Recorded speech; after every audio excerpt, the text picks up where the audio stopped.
diajarkan, ya kan, lewat banyak pembelajaran yang diterima lewat orang-orang yang bisa memotivasi kita. Nah, hari ini saya akan memandu saudara untuk menemukan rahasia menjadi orang Kristen yang berhasil, menjadi anak Tuhan yang berhasil. Bapak Ibu saudara kasih Tuhan Yesus, saudara boleh setuju atau tidak setuju, kadang masa lalu itu menghambat, ya kan, keberhasilan kita di masa yang akan datang, ya kan. Firman Tuhan ingin mengingatkan kembali saudara setiap kita, lupakan masa lalu. Oke, saudara mungkin punya kenangan di masa lalu. Kenangan di masa lalu itu bisa dua hal.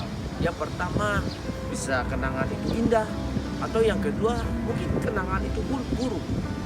Tapi hari ini saudara, saya mau ingatkan saudara, salah satu penghambat sebuah keberhasilan adalah ingatan di masa lalu, khususnya hal-hal yang pernah terjadi berkenaan dengan hal yang buruk, entah itu berupa trauma, berupa hal-hal yang mungkin pernah kita gagal.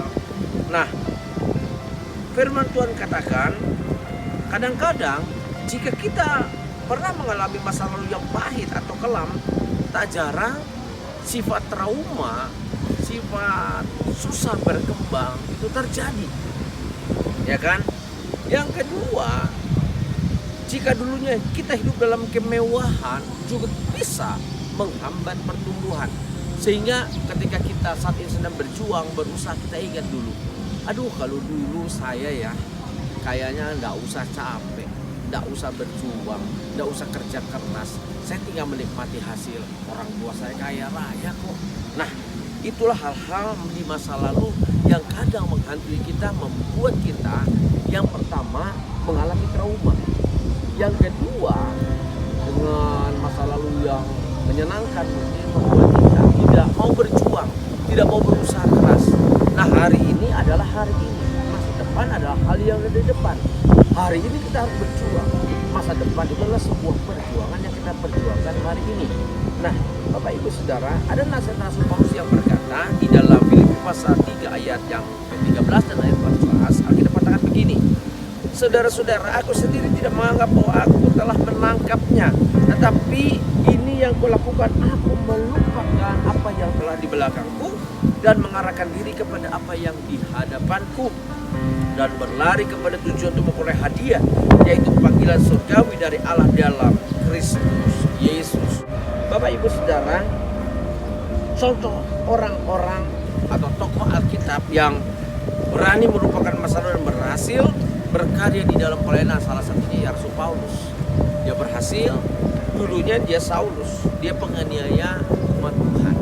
Nah, setelah dia berjumpa dengan Tuhan, ya kan, bahkan dia menuliskan ayatnya, apa yang kau anggap dulu, ya kan, sesuatu yang membanggakan, semuanya itu sampah ketika kau sudah mengenal Tuhan.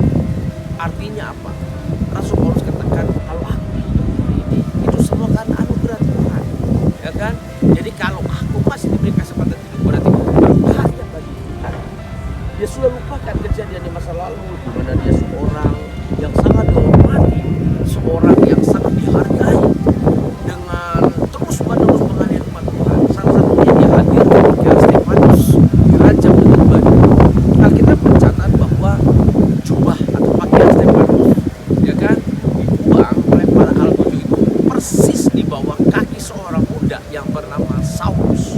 Saudara, dulu dia bangga bisa menganiaya umat Tuhan.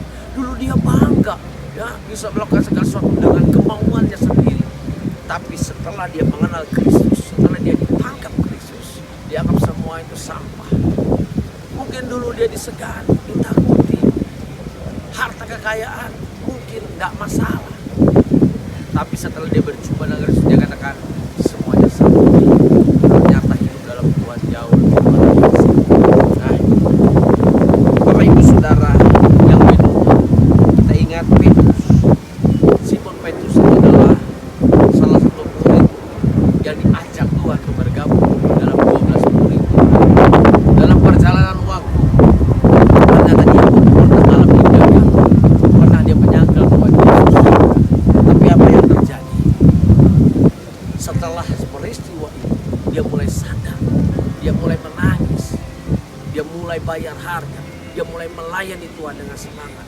Bahkan akhir hidupnya, ya, dikatakan bahwa Simon Petrus disalib dengan kepala di bawah, kakinya di atas. Dia berkata, aku tidak layak disejajarkan dengan Tuhan yang luar biasa. Kesadaran itu muncul ketika dia dalam tanda petik pernah gagal.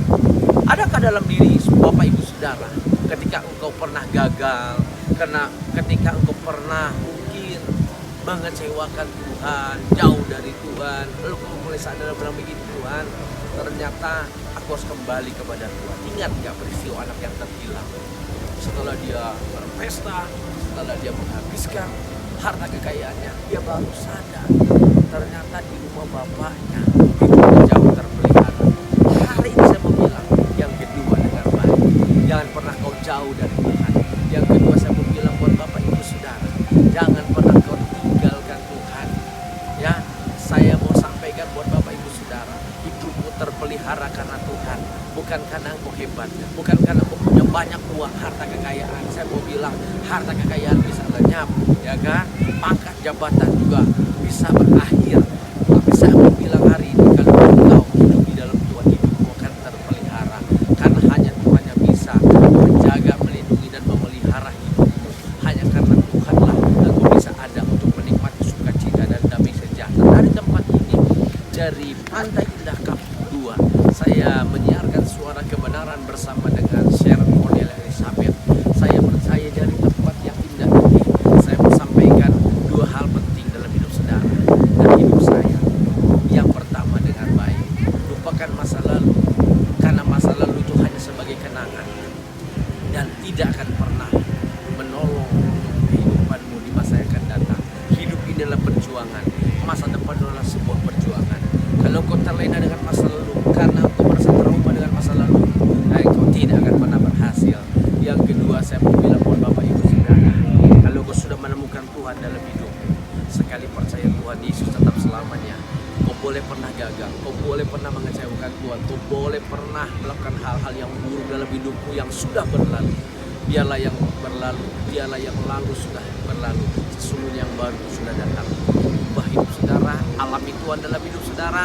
Alkitab mau sampaikan buat kita semua, kita akan pasti berhasil di dalam apa yang kita rencanakan dalam hidup ini, karena Tuhan bersama dengan kita. Tuhan memberkati kita semua, berkatkan kepala, kita akan berdoa. Bapa di surga, kami ucap syukur kepada Tuhan. Dari tempat ini kami ucap syukur karena berkat anugerah Tuhan yang luar biasa. Biarlah sukacita Tuhan menyertai setiap pemirsa yang boleh menyaksikan tayangan ini. Berkati semua kami hamba-hamba Tuhan. Terima kasih dalam nama Tuhan Yesus. Amin. Saya lagi dari tempat ini, Pantai Indah Kapuk, bersama Sharon Cornelia Elizabeth. Saya menyampaikan suara kebenaran Tuhan. Tuhan semua berkati semua. God bless you.